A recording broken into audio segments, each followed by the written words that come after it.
Gard shows cost of using law to settle human questions. View. The most harrowing medical court case in the UK in recent years has just ended. The parents of 11-month-old Charlie Gard have just decided to halt their legal battle to fly their small baby to the US for experimental treatment they hope might improve or cure his condition.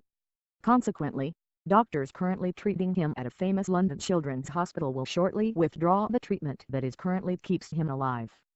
Baby Charlie suffers from a very rare genetic disorder called Mitochondrial Depletion Syndrome, for which no effective therapies currently exist. The mitochondria are structures that give the body's cells the energy required for normal, dynamic living. When the mitochondria malfunction, it affects the muscles, kidneys and the brain, in Charlie's case permanently and irreversibly. The clinicians at Great Ormond Street Hospital in London believe that to continue Charlie's life support, let alone send him to America for untested treatment, would provide him with no benefit and perhaps significantly harm him. Charlie's parents have strongly disagreed. An American neurologist was prepared to treat Charlie with innovative nucleoside bypass therapy that had a theoretical chance of refueling his defective mitochondria.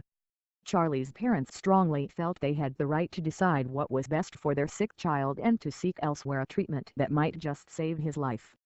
Indeed, they had successfully gathered through social media huge support for their plight, including President Trump and the Pope, and a crowd-funded sum that would cover the astronomical treatment costs. Nevertheless, the UK courts and the European Court of Human Rights unanimously agreed that further treatment was futile and that Charlie should be allowed to die with dignity. Who should decide? The parents? The doctors? The courts? The general public? Parents are normally given huge leeway regarding the medical care of their children, but their power is not absolute. They are not allowed, for example, to refuse life-saving blood transfusions on religious grounds or to send their girls abroad for genital mutilation. The medical profession is assumed the master of the medical facts, but values are often central to difficult ethical cases of this type, and why should medical values necessarily triumph in cases like this?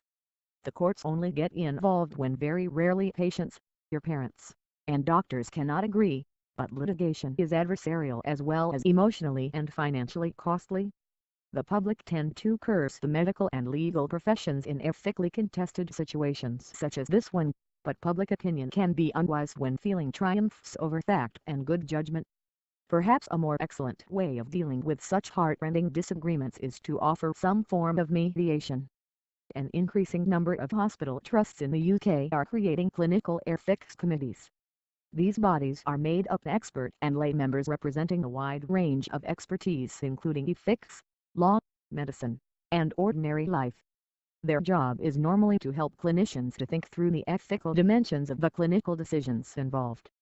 However, there is no reason in principle why this could not be extended to thinking along with both clinicians and family members when disagreements arise and fostering the good communication that might otherwise be lacking.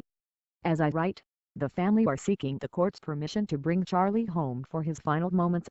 Even if Charlie's impending death is an inevitable outcome of his tragic condition, perhaps much of the angst could have been avoided with a different, less combative, system of dispute resolution.